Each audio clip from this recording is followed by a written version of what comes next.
بسم الله الرحمن الرحيم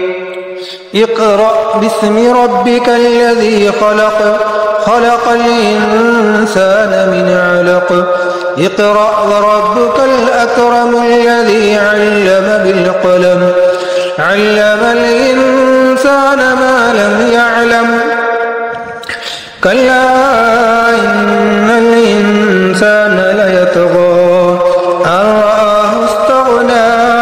إن إلى ربك الرجعى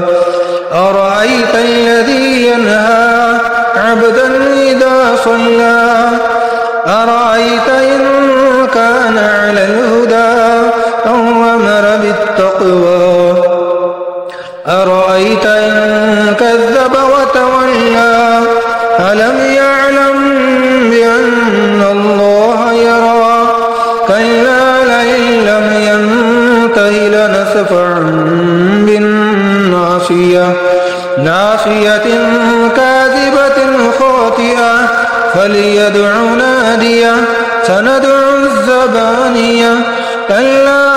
لا تطعه واسجد واقترب. بسم الله الرحمن الرحيم والتين والزيتون وطور سينين وهذا البلد الأمين لقد خلقنا الإنسان في أحسن تقويم